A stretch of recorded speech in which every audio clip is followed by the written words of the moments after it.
Today on the net, the blogosphere is concerned about the spread of cholera in Haiti. The web hails the release of an Egyptian blogger after 4 years in prison. And 2 young video bloggers demonstrate the latest trendy online activity.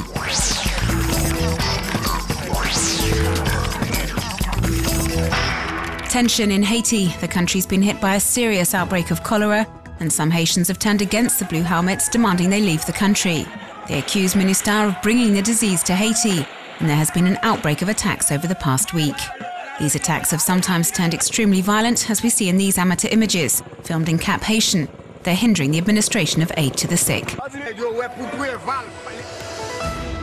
The cholera continues to spread, and according to this blog that's been monitoring the sanitary conditions in Haiti ever since the January 12th earthquake, the situation is becoming increasingly alarming. On the blog there's an account from a doctor who's concerned about the lack of medicine and material available to wipe out the epidemic. The Pan-American Health Organization is also sounding the alarm bells and has notably created this online interactive map so that people can follow developments on the outbreak. They have also posted this database online that catalogues the different medical centers and the number of people they can treat. As we see in these online videos from Doctors Without Borders, the centers are now completely overloaded.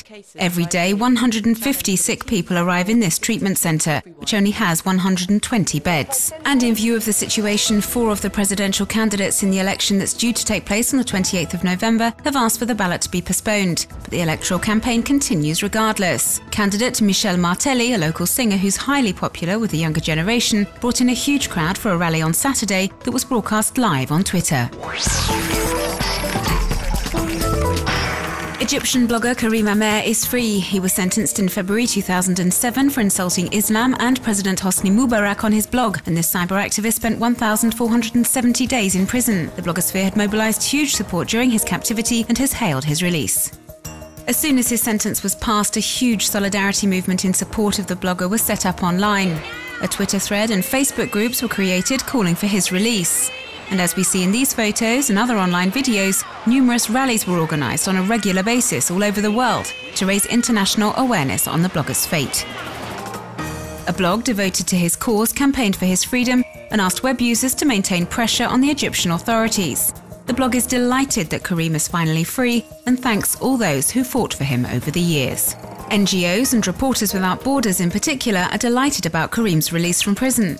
Reporters Without Borders still considers Egypt as an enemy of the internet and has launched an appeal to the authorities, asking them to stop repression of web users, saying they believe free speech online is a beneficial step forward for society. According to this human rights organization, their appeal is not likely to be granted in the near future. On its website, it explains that another Egyptian blogger, Ahmed Hassan Bassiouni, is accused of disclosing secret documents via the internet and must face a military tribunal. His crime: creating a Facebook page offering advice and information on army recruitment.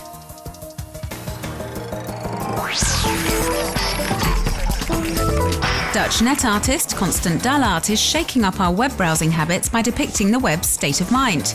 When a web user connects to different addresses, the web starts moving around. The interface moves from left to right to show that the internet is saying no, or the page starts rotating when the internet is in doubt. Dullaart is trying to change what we're used to seeing when we surf the net. Like a circle and a spiral, like a wheel within a wheel. Following on from throwing cans into a bin or table tennis balls into a glass, here is the new trendy online sport: throwing a baseball cap onto your partner's head. These 2 young men are already experts and have made this demonstration video. And them chickies looking good. Hold up, here come one. Hey, what's your name, hun? Jackie Brown, yeah, that pop. Hey, I'm Chuck, this Mikey Rocks. And let me introduce you to some kids that you ain't used to. Yep, we definitely ride bikes. Aaron Bones and Jordan 5's got every single color. So just in case you wonder, my parties is always live. If you don't, you getting jumped.